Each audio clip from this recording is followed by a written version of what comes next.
Oh, so Toru Ivan was actually part of an S-rank party led by the hero Sane. It's interesting to know that the other members of the S-rank party were childhood friends with Toru Ivan. He was just kicked out of the party out of nowhere, and man, he was totally shocked. He never saw it coming. They told him that he could literally drop dead at any moment because he was way below their level. Can you believe that? Oh man, you won't believe what happened to Toru. His so-called best friend totally stabbed him in the back and slept with his fiancée, Lisa. Lisa also told Toru to stay away from them. They then chased him away. Toru does not have great stats, but has a lot of skills that are all useless, while some of the skills are just useful for damage reduction, physical enhancement, and skill enhancement, like the mysterious ability and the saving system. They were useless. And when he asked experts, he was told that the uses of those skills were unknown. But Toru knew that if he had another skill as vital as Sane's, none of what happened would have happened. Just then, a black dog came to him, and with his anger, he slashed the dog into 2 parts, and suddenly the system notified him that his level had upgraded to level 300 due to the upskill effect. The system then informed him that his current race could not maintain his body, so they would rebuild it, and the race became a dragon man. Toru then decided to start traveling, and he was no longer afraid since he was at level 300, although there was a gaping hole in his chest, and he thought traveling around should be a way to solve it. He then traveled to Armin, the border town of Lithio, where he bought a female slave, Keed, who could be his partner. He started to treat the slave, earning Keed's trust in him. Toru noticed an overall increase in his stats, which prompted him to check them out and discovered that most of his skills were around level 50, and this was a significant increase in his skills, usually at level 10. Keed asked if he was alright, as she was very concerned. Toru then told her that he was alright, just a little surprised. However, Toru noticed that Keed wanted something else, so he persuaded her to tell him since she was not trying to say anything, but she later told him that she would like to get some soap for bathing. Toru and Keed were later seen in the bathroom. Meanwhile, Keed was blushing furiously, seeing that Toru wanted to take a bath with her and wash her hair, which he did. After a while, he undressed her and saw a small patch of fur on her tailbone, which made him ask which breed she was. Keed told Toru that she was a fox, which he also realized, although he hadn't seen a fox before and could because of the golden type of fur. After bathing, Keed cut her hair, making Toru notice how beautiful she was. The next day, Toru was seen as quite exhausted and depressed, which made Keed, who was spreading the clothes, ask about what was wrong. Toru then explained how the old man at the store charged him a lot of money to repair the swords. Keed then informed him that she had an idea that made her bring Toru to the Temple of the Sacred Arms, known to house many weapons befitting a hero. However, Toru never imagined himself getting a weapon, but Keed believed in him, so he attempted the trial and got a sword, which was quite impressive and proved that Toru was one of the chosen ones. Toru was an idiot for being unable to discover that Lisa was already his a long time ago, but then Toru never knew that all 3 girls were in love with him, which made Sane very jealous and envious of him. However, he gained a perfect ability known as the Demonic Eye of Lore. With this ability, Sane was able to captivate the opposite sex forcibly. Meanwhile, while he was always an impeccable man, Ni, Lisa, and Sora chose Toru over him, which led him to use his ability on the girls, making them infatuated with him. However, Sane was happy to have Toru out his way, as he had all the time to enjoy the girls to himself without being cautious. However, Keed believed that he would soon fight the Demon Lord, becoming a hero. However, the Demon Lord is known as a disaster that appears once every 100 years, and he also thought that he would seek out the Sacred Arms to get his mission done, and by then, he would have gained so much fame and money that he would get himself a harem of princesses. Sane was later seen as visibly shocked when he heard that the dragon had been defeated and the Sacred Arms were gone. He thought of Toru but quickly brushed it off, as he never imagined him being vital to that extent. A month later, Toru and Keed were seen as they registered at the Adventurers Guild, and then proceeded to raid a dungeon in which Keed leveled pretty fast, while Toru's experience points increased. They cleared some floors and headed back to their residence. However, the following day, Keed was seen as having grown quite a lot throughout the night, and she looked like a fully mature lady. When Toru woke up the next day, he was surprised to see that Keed had changed, as she had become a beauty beyond comparison. When he asked her how it had happened, she explained that it was due to her sudden level increase, and then Toru realized that he would not be able to treat her like a little kid anymore. He then gave her some of his clothes, and Toru derived that her behavior had not yet changed, even though she had grown up. Later, they went out, and as they walked down the street, everyone was obsessed with Keed's beauty as they were carried away, thinking it had been a while since they saw such a beautiful woman in the city. Some others wished they could also have her as a slave to serve them, but the compliments and looks passed on Keed seemed very annoying to Toru. Toru then trained Keed until her current level was 30, and the level needed for the 4th floor was only 15.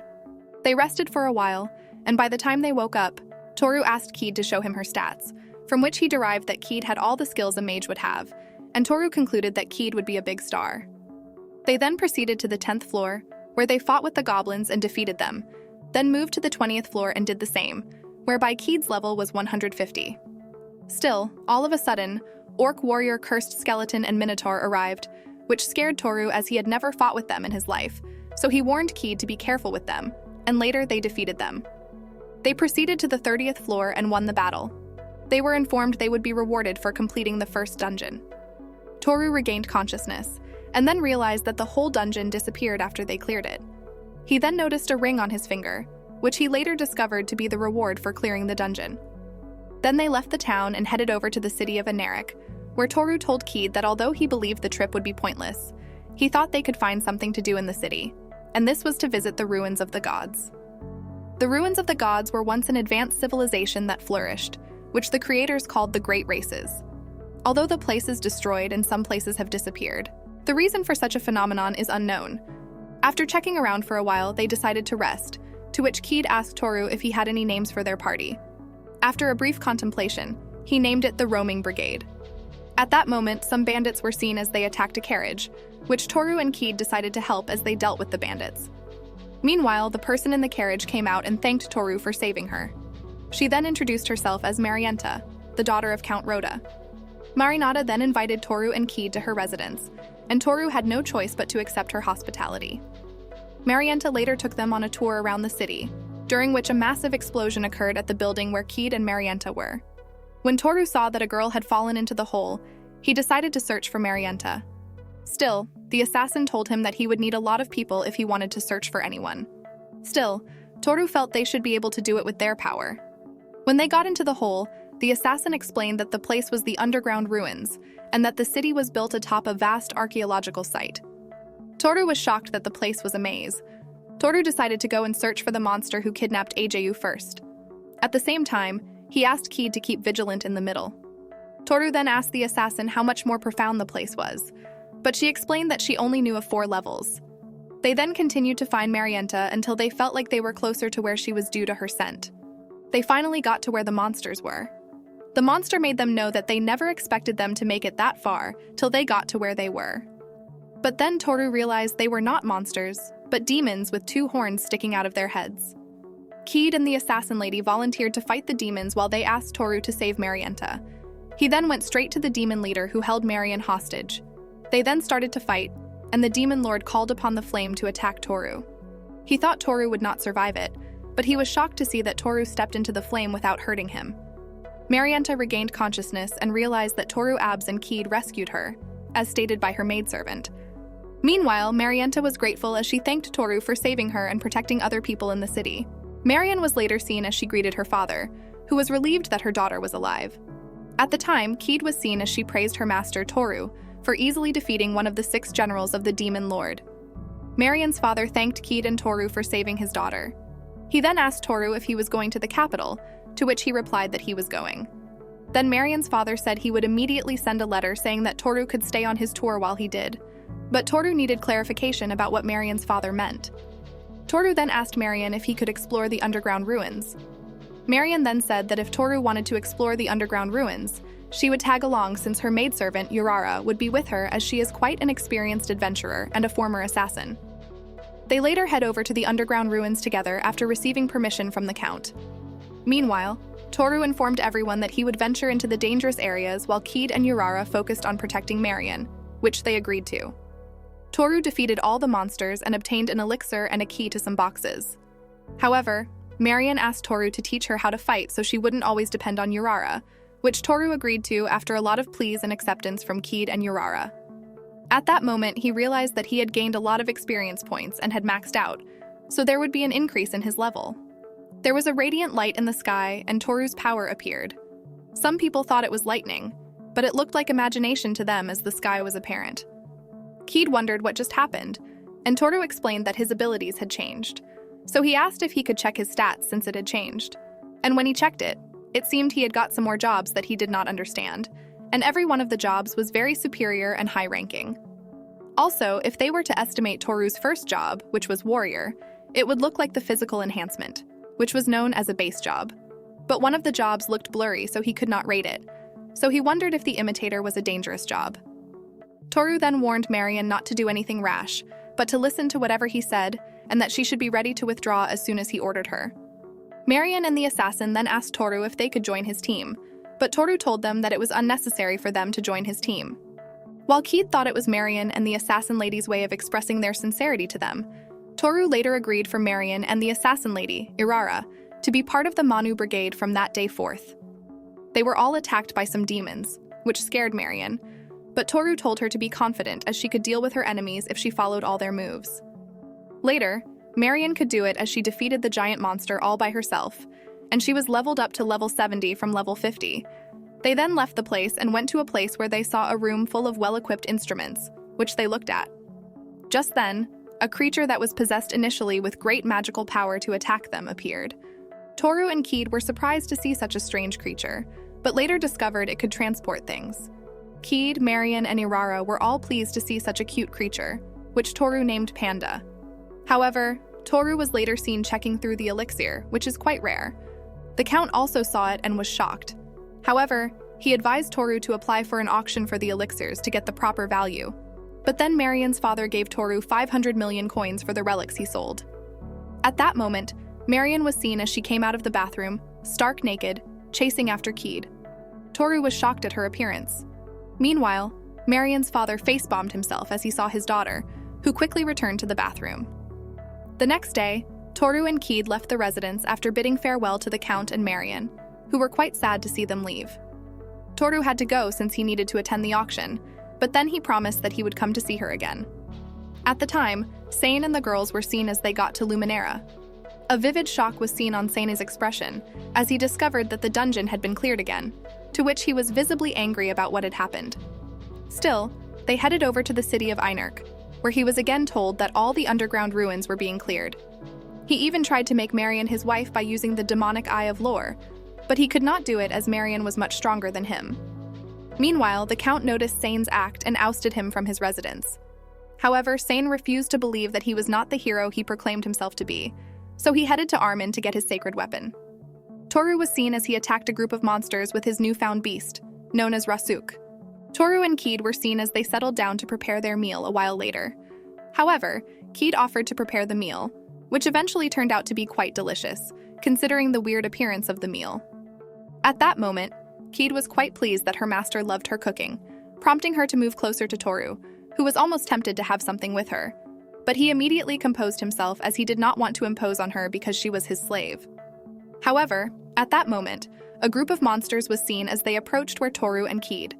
Toru then sent Rasuk over to check out its abilities, which were impressive as it could quickly eliminate all the monsters. The next day, they head over to the capital, also known as Armand. Toru later met with Jonathan Rockbell, the president of a company in charge of the auction, who asked Toru to come back the following day, and that he must dress in a presentable manner, which made Toru wonder what could be the reason. Toru and Keed then put on their new clothes, but Toru complained that they were so stiff that he could get used to them, while Kai told him that he looked fabulous in the dress. They then went to meet Jonathan, who was glad that they came to him.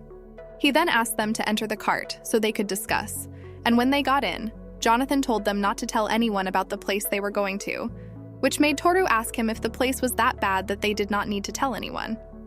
Jonathan replied that it was just that the one they were going to face could not speak carelessly with commoners. Therefore, it was a secret audience, but Jonathan promised them it would become a massive benefit to them from then on. Then Toru asked to hear what the man had for them. They then got to where they met with King Armand, who wanted Toru to eradicate the Death Ant Queen, as it was a demon that could destroy thousands of armies. Keed asked if they could go to eradicate the queen and troops, but the king let her know that their army was already in a lamentable state, so he wanted Toru to eradicate the Ant Queen before it set eyes on the capital. The king then promised to grant Toru the title of hero if he could succeed in the task for him. They then started the task and went to fight the Ant Queen, whose level was 86. She was angry that Toru and Keed had killed almost all her children before she realized it. She then agreed to fight them, But Toru was surprised that she was swift and looked like it would be challenging for them. Toru was seen as he dodged the attack made by the Ant Queen. The Ant Queen was quite surprised by how Toru easily dodged its attack, proving he was pretty intense. The next moment, Toru quickly beheaded the Ant Queen's head. However, the head was still talking, which prompted Keed to keep it in magic storage. Eager to present the head of the vanquished Ant Queen as proof of their triumph, Toru and Keed ventured forth to meet him. Jonathan, renowned for his keen insight and discerning eye, was taken aback by the sight before him. He marveled at Toru's exceptional skills, confirming the claims made by Count Rhoda, who had summed his praises previously. Overwhelmed with gratitude, Jonathan acknowledged Toru as a true hero, an embodiment of bravery and selflessness, whose actions had saved the capital and the entire country. News of Toru's valiant exploits spread like wildfire, reaching the ears of the grateful townsfolk and the nation's army alike. Overwhelmed by admiration and respect, the army approached Toru with expressions of sincere appreciation. Their heartfelt gratitude resonated deeply within Toru, further solidifying his determination to protect and serve. Toru and Keed were summoned to an audience with the revered king in light of their remarkable achievements. As they entered the regal chambers, an unmistakable aura of magnificence emanated from the sovereign, making Toru acutely aware of the weightiness of the encounter. The king, in his wisdom and benevolence, recognized and commended their tireless efforts on behalf of the citizens, hailing them as the saviors of the kingdom. To express his gratitude and admiration, the king gave Toru and his loyal companions a significant reward of 700 million units of currency, a token of appreciation for their valor and sacrifice. In addition, the king, intrigued by the name of Toru's party, the Manhwa Brigade deemed it fitting to honor them with the esteemed title of heroes.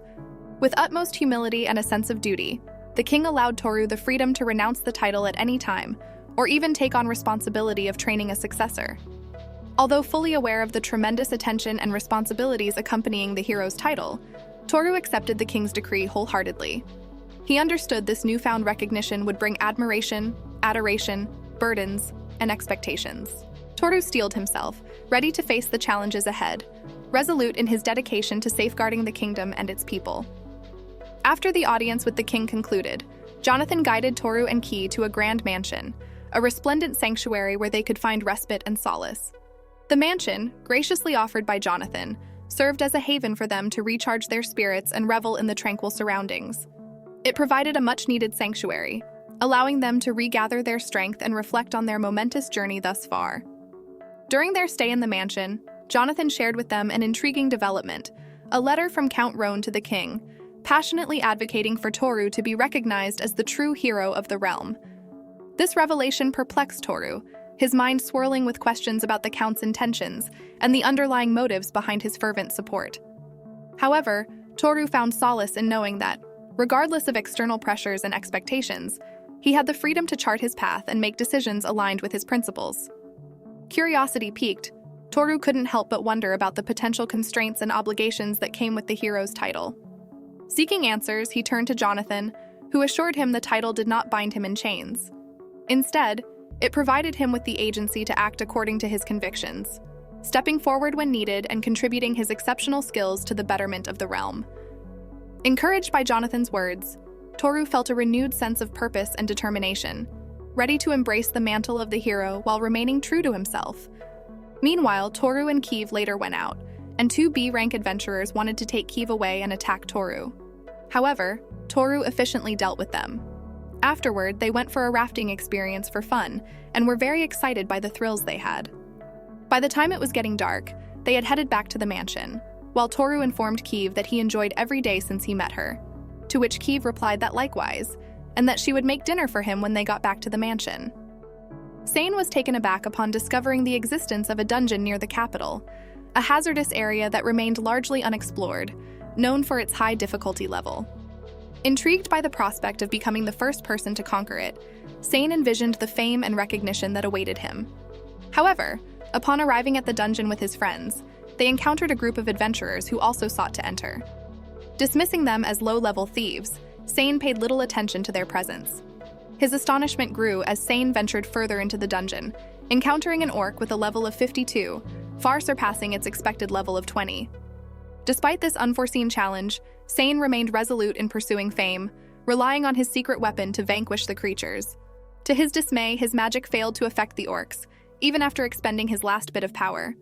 Turning to his companion Lisa, Sane beseeched her to use her magic, as he had none left. Harnessing her dream magic, Lisa cast a sleep-inducing spell on the orcs, allowing them to strategize and create a barrier to impede the creatures until they woke up. Suddenly, the orcs awakened, instilling fear in Sane's heart. He hastily fled for his life, ignoring Lisa's attempts to call him back. At that moment, he reflected on Toru's ability to find solutions even in dire circumstances, recalling their time together and Toru's resilience. Eventually catching up with Sane, Lisa suggested seeking assistance from others in navigating the dungeon. However, Toru dismissed the idea, prompting Lisa to express the need for a different approach, emphasizing that they would not progress by continuing on their current path. Meanwhile, Sane, refusing to reveal any weakness and considering himself a hero, resolved to eliminate the people they encountered and take their belongings. He was convinced his current level would allow him to dispatch the orc effortlessly. In the capital of Armin, Toru and Keed found themselves in a mansion, engrossed in a conversation about an expensive-looking drink they had recently tasted. Keed enlightened Toru, revealing that they were in the residence of the esteemed Marquis, one of the capital's most prominent figures. Curiosity piqued, Keed questioned why Toru chose to sit at the back, to which he explained that he was observing as they were attending an auction. Just as Toru was about to say something further, a knock echoed through the door. Urging Keed to investigate, they were pleasantly surprised to find Jonathan on the other side, prompting Toru to express his joy at their reunion and proudly declare his newfound status as a hero. However, Jonathan cautioned him against framing it as an obligation, urging him to consider the implications of his words. Grateful for Toru's role in saving his daughter, Jonathan extended his heartfelt thanks. After a brief discussion, the auction commenced with slaves being sold to the highest bidders. Among them was a beautiful high elf resembling a fairy with a staggering value of $500,000. In that moment, Toru heard a voice whispering, urging him to purchase the elf and save her, as she belonged to the esteemed grand race. Puzzled by the voice's origin, Toru contemplated whether it came from the fairy itself or some other inexplicable source. Toru's ears were suddenly graced with the voice of a fairy, a sound that only he seemed to hear. Without hesitation, he swiftly bid $600 million for the fairy, who was not up for auction at the time. However, another man decided to raise the bid, and Toru was determined not to let the perverted individual acquire the fairy. The bidding war escalated, reaching a staggering $1 billion in Toru's favor. The host intended to conclude the auction, but Toru interrupted, expressing his desire to sell an item of his own. He assured the host of its authenticity, having already appraised it. Agreeing to Toru's request, the host revealed the item to be an elixir, a renowned first-class medicine capable of miraculously healing any injury instantly. The bidding for the elixir commenced at $10 million, and eventually reached an astonishing $2.25 billion. The final price surpassed Toru's expectations, yet he could still afford the fairy and retain significant money. Later, Toru met with the fairy, who initially appeared hesitant and cautious, refusing to leave her cage. However, when Toru brought cookies, her temptation improved and she cautiously ventured out to enjoy a few bites. Curiosity sparked within Keed, who questioned Toru's motive for purchasing the fairy. Toru explained that he had heard her cries for help, which propelled him to acquire her. The fairy, surprised that Toru had heard her pleas, softened her demeanor, and expressed her apologies for her initial behavior. She introduced herself as Frau, a name she had bestowed upon herself. Frau disclosed that Toru belonged to a great dragon man race, which had once thrived in an advanced civilization and left behind numerous relics. Toru contemplated releasing Frau from their contractual arrangement. Still, she adamantly refused, expressing her desire to serve him. She revealed her prowess as a level 30 warrior, wielding a mighty hammer and offering her combat skills to aid him. The following day, Toru woke up to find Frau sleeping beside him. Carefully carrying her downstairs, he encountered Keed, sharing the presence of his newfound companion. Placing Frau on a panda, she eventually stirred from her slumber. As they discussed their next destination, Frau suggested visiting her village, a proposition agreed upon by both Toru and Keed. They headed towards the Adventurers Guild, but the overwhelming crowd of adventurers and onlookers prompted Toru and Keed to escape, utilizing a light orb to transport themselves to the rooftop of a nearby building. Realizing they should return home, Keed promised to prepare something delicious for their enjoyment. Toru and his group were far away from the city, and he was practicing his enormous and intense magic. Keed voiced her concerns, noting that his magic was too dangerous and unstable, and he struggled to control it with precision. She worried that using such powerful magic in the city could cause harm to innocent bystanders. Despite the risks, Toru yearned to possess a magic attribute weapon, like a fire sword, but his magic seemed beyond his control. Coincidentally, at that moment, Toru received a notification that the dungeon, originally at level 3, had upgraded to level 5. Intrigued, he decided to explore the dungeon, especially when he discovered a room had been created for him. Teleporting to the dungeon with his companions, they found themselves in a massive hall, which they decided to use as storage, since their magic storage was almost complete. Toru thoughtfully divided the hall into sections, ensuring everyone had space to keep their belongings. Meanwhile, Panda and Frau appeared to have formed a bond and played happily in the hall. While Toru enjoyed coffee the next day, Keed approached him to discuss their plans. She emphasized the need for Frau to get a new set of clothes, as she only had one outfit that she repeatedly wore. They searched various stores, but none had Frau's size. Finally, they visited a doll store, where they found clothes that fit Frau perfectly, and she excitedly changed into her new attire. During their shopping trip, Toru reminisced about Sora and May, who had owned dolls when they were children, but later stopped playing with them, which he suspected was related to something Sane had done. Keed noticed Toru appeared melancholic and asked if something was wrong, but he simply replied that he was lost in thought. On the other hand, Frau happily received the clothes from the store owner, delighted with her new outfit. The next day, she dawned with the radiant sun casting its golden rays over the city. Wearing a warm smile, Keed greeted her master Toru and kindly asked him to hand over his clothes so she could wash them for him. Toru couldn't help but notice the cheerful aura surrounding Keed and deduced that she was in a perfect mood. Her promise to maintain this positive energy from that day forward made Toru suspect she eagerly anticipated washing his clothes. The thought briefly crossed his mind. Did he smell bad? However, Keed quickly reassured him that he had a pleasant scent. A wave of relief washed over Toru upon hearing her words, grateful for her honest compliment. To show her gratitude and affection, Keed went further and served Toru a delightful breakfast of freshly baked bread and a steaming cup of coffee. The aroma wafting from the coffee filled the room, captivating Toru's senses. He savored each sip, enjoying the rich flavor and the warmth that brought to his body. As they engaged in pleasant conversation, Keed mentioned that she had purchased the coffee from a recommended bakery suggested by their neighbor's wife.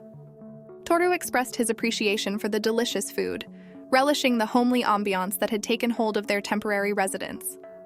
As the days passed, Toru realized their stay in this city exceeded his initial plans. Over a week, they had slipped away in the blink of an eye, enveloped in comfort and familiarity. Keed concurred, remarking on the cozy atmosphere that had enveloped them during their extended stay. Toru felt unexpectedly reluctant to leave, enchanted by the tranquility surrounding them. Though he had initially envisioned their journey as one of constant motion, he began to question whether the allure of the city was enough to keep them rooted there. When Keed inquired about their plans for the day, Toru found himself momentarily stumped.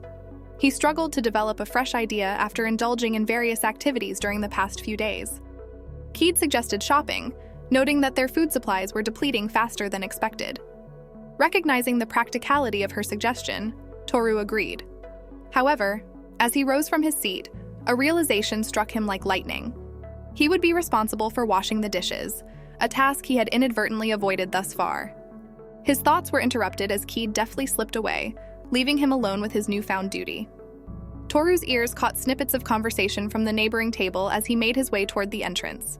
The topic of discussion centered around the sudden appearance of sandworms in various parts of Armand. Rumor had it that these creatures had emerged due to extreme weather conditions, such as tornadoes, heavy rains, and earthquakes, which had disrupted their natural habitat. These revelations cast a sobering shadow over Toru's mind, reminding him of the unpredictability of the world they inhabited. Reuniting with Keed outside, Toru found solace in her presence. She believed their time in the capital had continued, signaling the need to continue their journey. With determination etched on his face, Toru resolved to procure some canned food for their travels, ensuring they would be well prepared for the road ahead. As they ventured forth, the familiar faces that crossed their path seemed to multiply with each passing step. A fleeting thought danced in Toru's mind. Perhaps it would be wiser to remain in the capital, surrounded by the familiar and comfortable. Yet deep within his heart, he knew that this journey served a greater purpose, to heal his broken spirit and forge a path toward personal growth. It was a quest he couldn't afford to abandon. Lost in his contemplation, Toru's attention was abruptly drawn to a woman frantically scanning the surroundings, her eyes brimming with worry. Intrigued, he approached her and gently inquired about whom she was seeking. The woman's voice trembled slightly as she explained that she was desperately searching for her 5-year-old daughter, Kumin, whom she had accidentally separated from in the bustling square.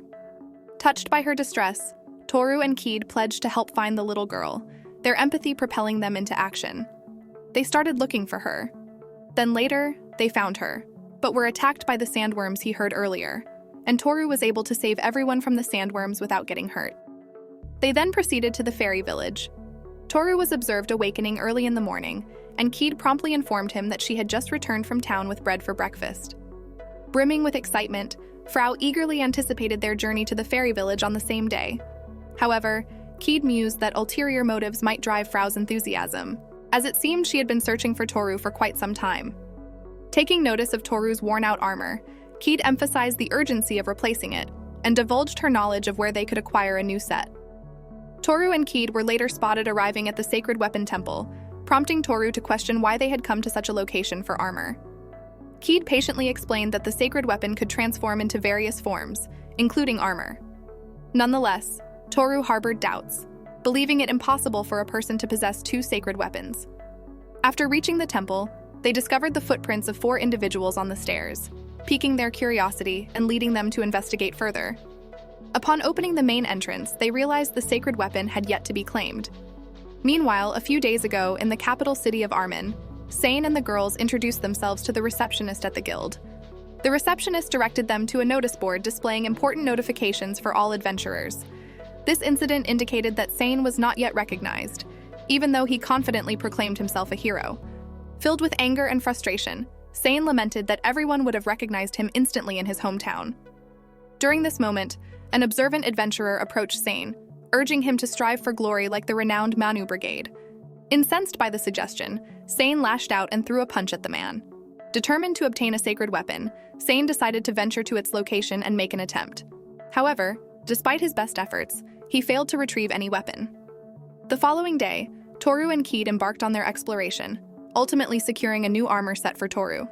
As night fell, they set up camp in the forest heart. While Keed slept, she was troubled by a nightmare, prompting Toru to comfort her with gentle strokes and soothing words. Frau delightedly showcased her multitude of skills, confident that Lord Toru had perceived her in a different light. On his part, Toru had always held a favorable opinion of Frau. Curious about her progress, Frau decided to check her status and was astonished to find that she had already reached level 35. Toru realized that his skill was responsible for multiplying the experience gained by his teammates after each battle. Thrilled at the prospect of leveling up, Frau eagerly prepared herself, while Toru and Keed patiently waited, acknowledging that she was the one who would lead them. Their attention then turned to an elderly ferryman possessing superhuman speed, who presented a formidable opponent. Toru understood that they would have no time to rest and instructed Keed to avoid confrontations, as the fairies they encountered were all friends of Frau. However, the fairies attempted to attack Toru and Keed, only to find their strikes ineffective, leaving them astonished and perceiving Toru and Keed as monsters. In response, Toru decided to employ wide-area magic, obliterating the surroundings for the town's safety. As time passed and Frau took longer than expected, Toru called out, hoping she would hear him wherever she was. Eventually, Frau arrived and swiftly warned the fairies not to harm Toru. Toru assured her that none of the preceding events would have unfolded if she had been present. Frau then guided them to her grandfather's house, welcoming them warmly. Frau's grandfather, who also held the position of village chief, had been informed by his son that Toru was the last of the great race. Initially, he was reluctant to accept Toru due to his lineage. However, Frau swiftly explained certain matters to her grandfather, leading him to allow them to stay in his home. Later that day, Toru showcased his magical abilities, leaving Frau's grandfather deeply impressed. He marveled at the immense power possessed by the great race, a revelation that astonished him. The fairies expressed their sincere gratitude to Toru for his heroic actions in saving their village from the impending destruction caused by the golem.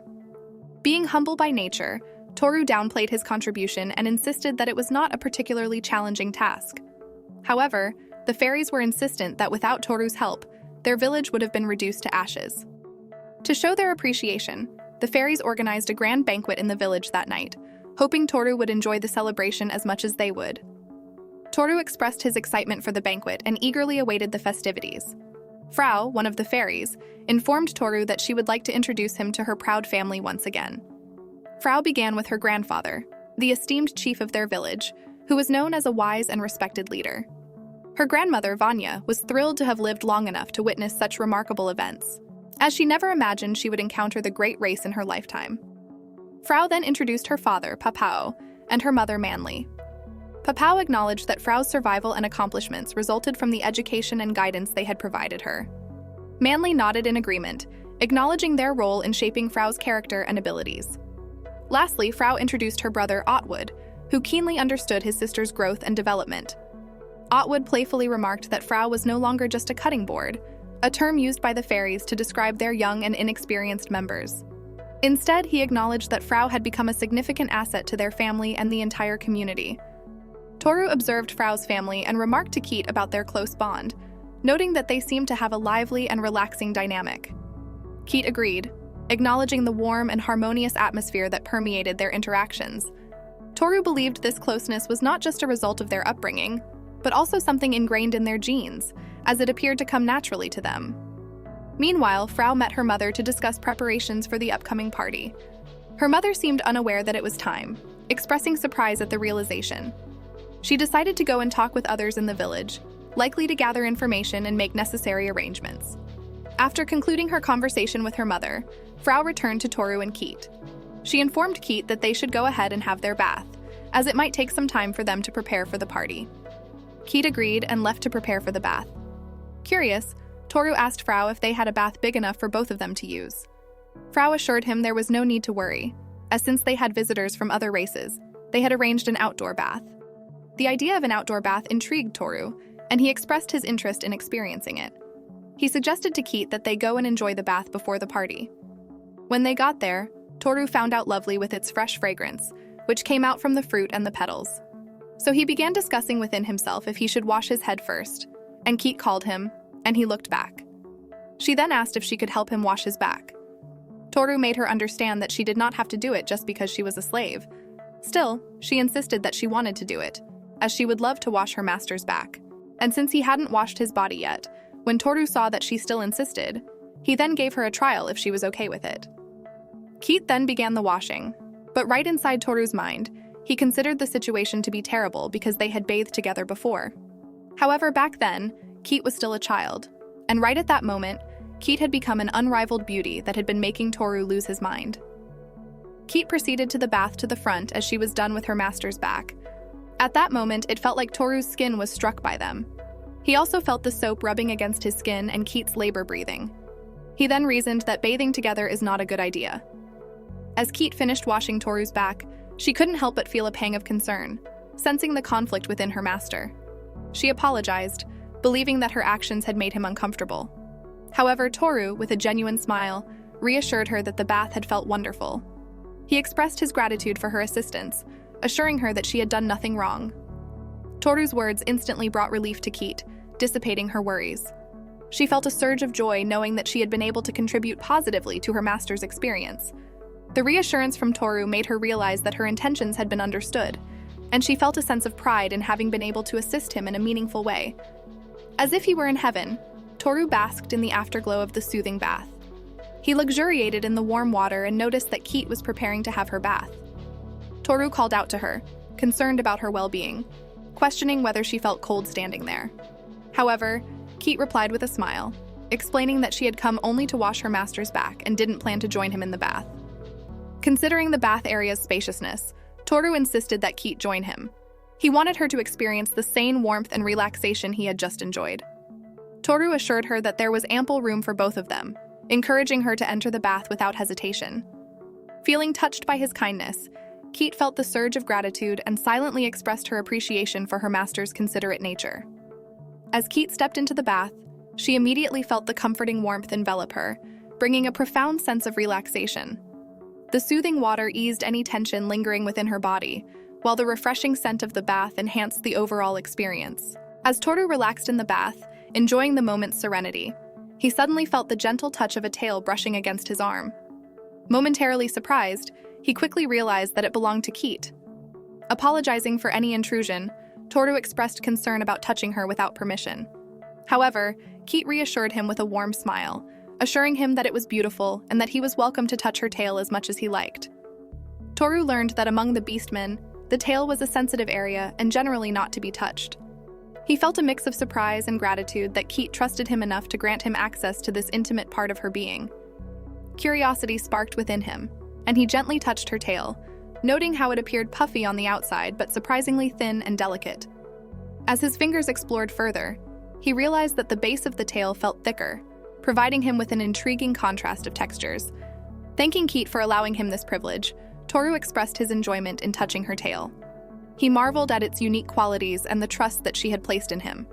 However, as he glanced at Keat's countenance, he sensed a hint of discomfort. Worried she might be overheated, Toru decided to cheer her up and divert her attention. Prompting Keat to look up at the sky, Toru directed her gaze toward the vast expanse above. As her eyes followed his instruction, a delighted smile spread across Keat's face, reflecting her joy at the beauty of the twinkling stars that adorned the night sky. Toru felt the sense of satisfaction, realizing that he had successfully lifted her spirits. Commenting on the specialness of their place, Toru acknowledged the significance of the shared moment between them. Keat concurred, affirming the uniqueness of their bond and the depth of their connection. Toru became certain that the memory of this shared experience of touching her tail and gazing at the stars together would be etched in their hearts for the rest of their lives. Sane and the girls stumbled wearily as they finally arrived at the North Star, their faces reflecting the exhaustion they had endured during their arduous journey. They had traversed treacherous terrains, battled fierce monsters, and braved harsh weather conditions. The weight of their quest pressed heavily on their shoulders, draining their energy with each passing step. As they caught their breath, the girls couldn't help but complain about the scorching heat that had plagued them throughout their travels. Sane, his patience worn thin, snapped at them in frustration, stating that their observation was unnecessary as he was aware of their discomfort. The heat had been an ever-present adversary, making their ordeal even more grueling. Lisa, her voice tinged with a hint of reproach, interjected, suggesting that they wouldn't have been forced to embark on such a distant and demanding pilgrimage if Sane had retrieved the holy sword from the previous temple. The remark stung Sane, his pride wounded, and he sharply urged them to be silent. He revealed that his reputation in his homeland was already hanging by a thread, and he had embarked on this quest to prove himself and claim the sacred sword for his own glory. The frustration in his voice was palpable as he gritted his teeth in annoyance, realizing the weight of the stakes. However, amidst his resentment, Sane knew deep down that the sword had to be obtained at all costs. The future of his aspirations and dreams hinged upon its acquisition. Failure to retrieve it would mean destroying all he had hoped to achieve, leaving him adrift in a world devoid of purpose. The gravity of the situation weighed heavily on his mind, dispelling any lingering doubts about the importance of their mission. Just as the group prepared to push forward, one of the girls caught sight of a sprawling city on the horizon. She excitedly called out to Sane, pointing out the promising sight and suggesting that they take a moment to replenish their energy with a hearty meal before continuing to the temple. The proposition hung in the air, echoing their shared exhaustion and the pressing need for sustenance. Sane's weary eyes scanned the distance between their current location and the temple, contemplating the implications of their decision. They were on the verge of reaching their destination, yet the toll on their bodies and spirits had become unbearable. As the journey progressed, Sane became increasingly aware of the growing din created by the girls. Their chatter, once a source of camaraderie, now felt like a constant nuisance to him. The weariness in his bones only amplified his irritation, and he longed for silence and solitude. Eventually, they stumbled upon a humble restaurant near the city they had spotted earlier. Eager to satiate their hunger, they eagerly entered, their expectations of a fulfilling meal high. However, their anticipation quickly turned to disgust as the plates were presented before them. The food had an unsightly appearance, with a swarm of insects scattered amongst the ingredients, leaving them perplexed and repulsed. Amid their collective repulsion, Mel bravely decided to take the first bite. To everyone's surprise, her expression transformed from disgust to delight. She discovered that the combination of flavors, including the insects, created a surprisingly delicious culinary experience. Her newfound enthusiasm for the meal unnerved Sane, who found her joyous consumption of the insects particularly repugnant. The thought of eliminating her from their group briefly flickered in his mind, but he quickly dismissed it as an overreaction to his discomfort. Meanwhile, the other two ladies opted for a safer approach, settling for the bread and salad portions of the dish. To Sane, their choice seemed more sensible and aligned with his culinary preferences. The contrasting reactions within the group further emphasized their individuality and the challenges of navigating diverse personalities on their quest. Noticing that Sane was hesitating to eat Mel with a friendly smile, encouraged him not to waste the food he had ordered. Aware of the potential consequences of refusing her suggestion, Sane reluctantly picked up his utensils, claiming his hero status and declaring his lack of fear toward insects. With determination and revulsion, he forced himself to eat the peculiar meal, struggling to suppress his internal discomfort. As they finally arrived at the grand entrance of the temple, Sane's physical appearance deteriorated. The strain of their journey and the unsettling meal had taken a toll on his well-being. Mel, ever observant, noticed his disheveled state and approached him with concern, inquiring if he was all right. Sane's reply was strained, his voice revealing the discomfort he felt in his stomach. He wondered why he was experiencing such pain while the others seemed unaffected, especially Mel, who had consumed the insects with relish. However, Sane refused to let his affliction deter him. With gritted teeth and a resolute spirit, he reminded himself that he couldn't give up now. The holy sword was tantalizingly close, and he had come too far to surrender. Despite the agony gnawing at his insides, he pushed forward, determined to muster every ounce of strength for what lay beyond the imposing temple doors. As he reached for the entrance, his trembling hands betrayed his anxiety. The anticipation of Sane's trembling hands did not escape the notice of the ladies, and their impatience grew as they urged him to hurry and open the temple door. Little did they know that Sane was not only battling his fears, but also struggling to contain the impending gas that threatened to escape him at any moment. He mustered all his strength and managed to swing the door open after a brief struggle, eliciting a collective sigh of relief from the group. The ladies cheered Sane on, expressing their faith in his abilities and encouraging him to continue. With their support, he approached the sacred pedestal where the coveted sword awaited him. However, as he attempted to exert force to pull it out, an uncomfortable sensation gnawed at him, hindering his efforts. Aware of his struggles, Mel stepped forward, offering her assistance. To everyone's surprise, their combined strength proved enough, and they extracted the holy sword together. The triumphant moment filled the air with elation, and the group basked in the triumph of their achievement. Meanwhile, at the enchanting village of the fairies, Toru and Ki found themselves surrounded by a bounty of delicious food and drinks generously offered. As they indulged, Frau's father approached with a liquor bottle, striking up a conversation. Curious about his daughter, he inquired about her from Toru, who expressed his belief in Frau's potential, despite their recent acquaintance. The sincere words brought a smile to Frau's father's face, pleased by the high regard in which Toru held his daughter. However, Toru couldn't help but express his discomfort with the notion of Frau being labeled as his servant. In response, Frau's father spoke earnestly, explaining the significance of fairies serving the great race. He emphasized that their service demonstrated their true worth, and he encouraged Toru to treat Frau as he saw fit. These words struck a chord with Toru, leaving him deep in thought about the complexities of their relationship. After a while, Toru excused himself, feigning the need to visit the bathroom. In truth, he sought solace and privacy outside, away from the festivities. Keed, sensing his need for support, eventually joined him. In that quiet moment, Toru shared his vulnerability, revealing his struggle to face Frau's parents as they reminded him of his deceased parents. The sorrow in his eyes betrayed the pain that still lingered within him. When Keed inquired about his parents' passing, Toru recounted the devastating memory. He was only 15 when he returned home to find his parents lifeless, their once affluent household now overshadowed by tragedy.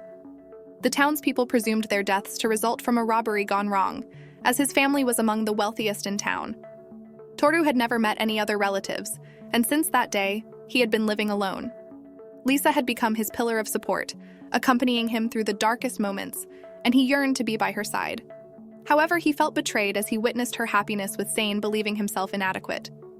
Moved by his raw emotions, Keed enveloped Toru in a comforting embrace, offering solace in the face of his grief. Venturing further into the ruins, the group discovered they had stumbled upon the place where the golem had originally slumbered. Frau's knowledge confirmed their location, adding an air of mystique to their surroundings. Seeing an opportunity, Toru turned to Keed and requested her expertise in utilizing her appraisal skill to search for ancient artifacts or valuable items hidden within the ruins. Excited at the prospect of leveling up her abilities, Frau eagerly agreed to accompany them on this exploration. Keed dutifully began scouring the area, eyes keenly assessing every nook and cranny. After a thorough search, she came across something of immense significance. Calling out to Toru, she drew his attention to a colossal teleportation magic circle concealed within the ruins. Intrigued by this newfound discovery, Toru approached the magic circle with caution. At the same time, Keed explained that there must be a corresponding magic circle located elsewhere, enabling swift travel between distant locations. Toru's sense of caution warned him of the potential dangers of stepping into the unknown through the magic circle. The allure of uncharted territory beckoned, teasing the possibility of fabulous treasures and untold wonders. He mused on the uncertainty of what awaited them on the other side, knowing the risks involved. Yet a flicker of curiosity ignited, tempting him to embark on this uncharted adventure. Curiously, he turned to Keed, asking if she desired to uncover the mysteries beyond the magic circle. With a warm smile, she assured him she would go wherever he wished, emphasizing her unwavering loyalty. The thought of venturing into the unknown alongside Toru filled her with excitement and trust. Frau, drawn by their determination, eagerly joined the expedition into the unexplored realm beyond the magic circle. As they gathered their resolve, Toru, Keed, and Frau prepared to step into the enigmatic world on the other side. Meanwhile, Sane has finally acquired the coveted sacred sword, and his heart is brimming with joy.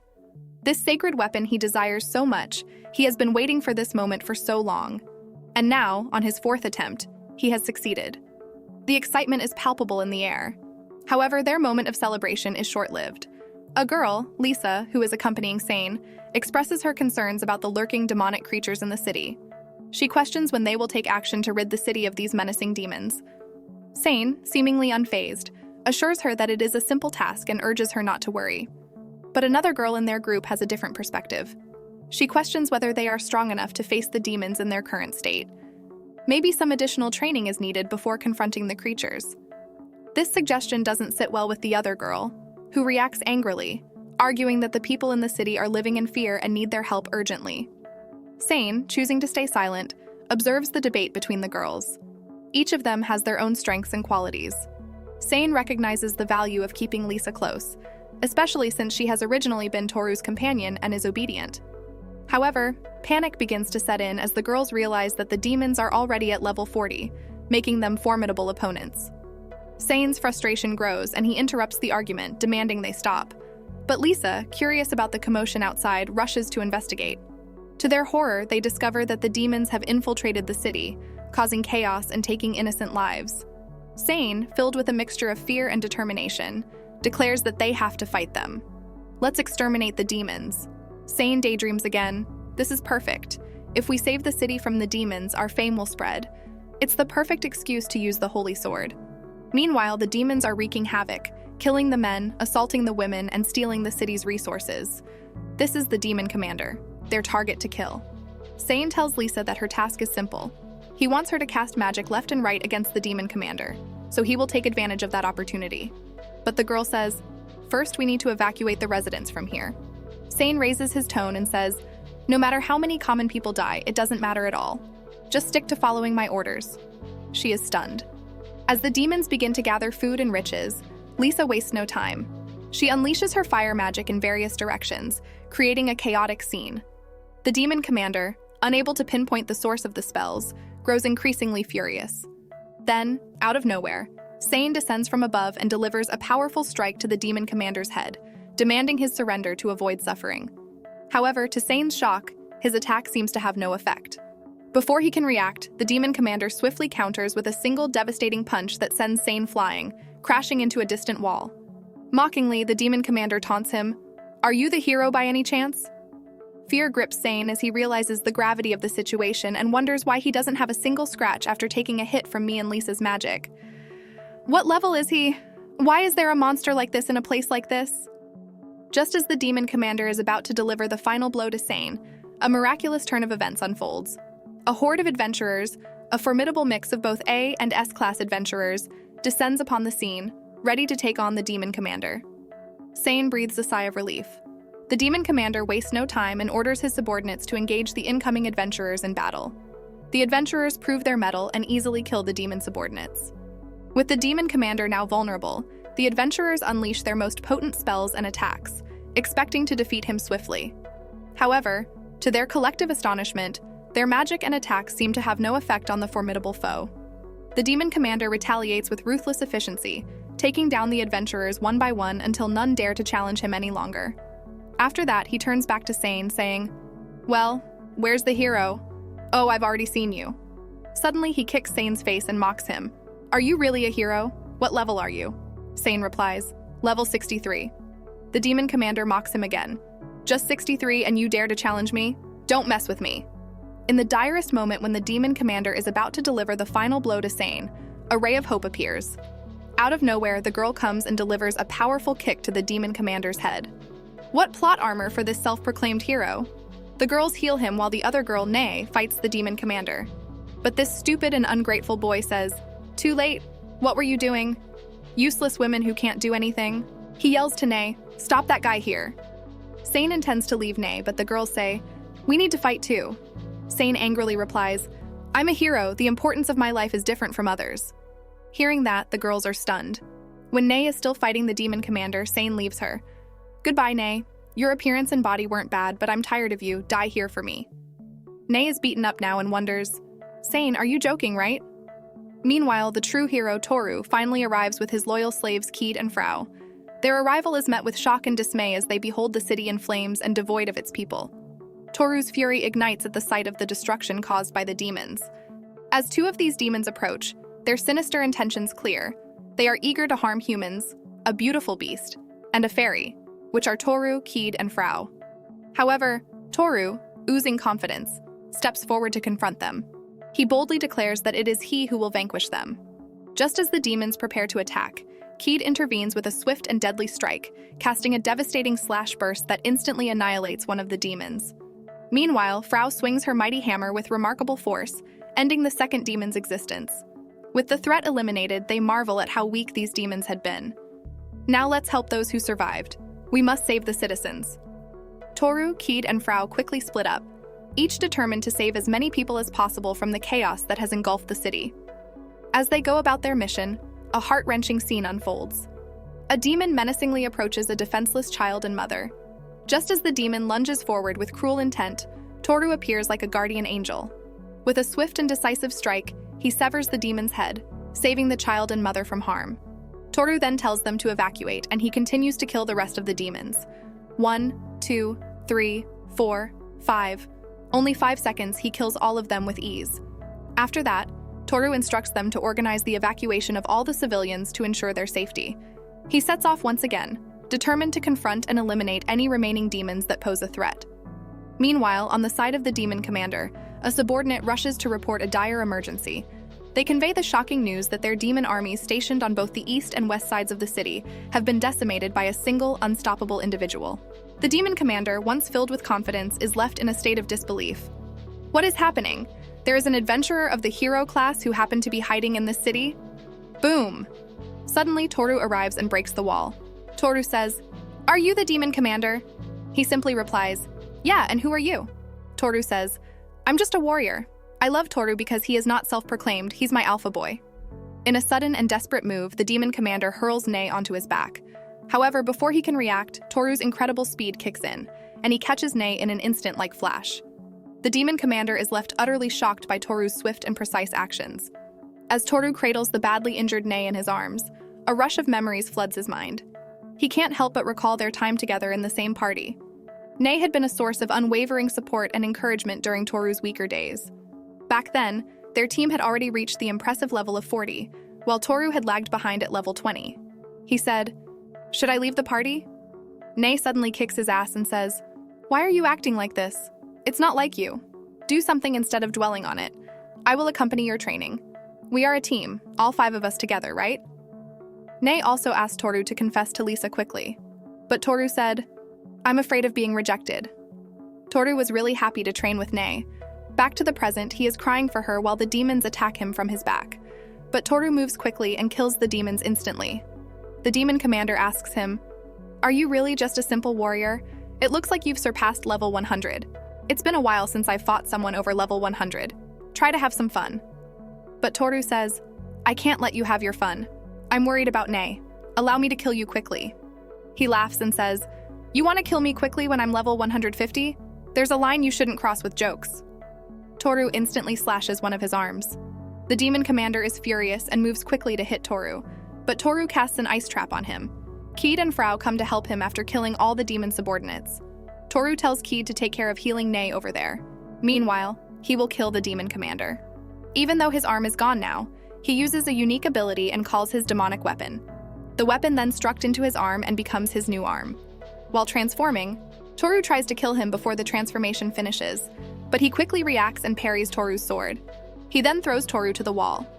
When he is about to kill Toru, Toru quickly moves and realizes that the demon commander's speed has become faster than before, easily keeping up with Toru. The demon commander says, "This magical axe is one of the demonic weapons, which can only be used by certain demons. There are some risks in using it, but its power is absolute. It also increases the user's level by 1/3. That means my current level is 195. Frau is worried for Toru, so she asks Keed to help him, but Keed says not to worry. Our master is the strongest one. Even though the demon commander becomes stronger now, Toru learns all his movements and tries to find his weak spot. Toru intends to kill him in one strike. He readies his sword, then in just a few milliseconds, he stabs the demon commander very quickly. The demon commander says, "Impossible, he's too fast, I didn't even feel his presence before he appeared. But it's not over.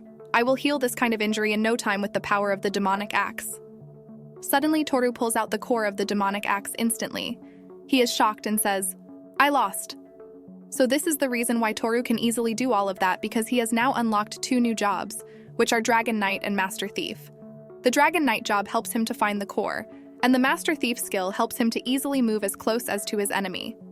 The demon commander says, "Finish me so the battle is over." Toru says, "Well, do you have any last words?" And he just asks, "What level are you?" Toru simply replies, 300. In the end, the demon commander dies and realizes that this is what the strength of a level 300 looks like. And the manga ends here. This is the manga title. Subscribe for more videos like this. Thank you for watching.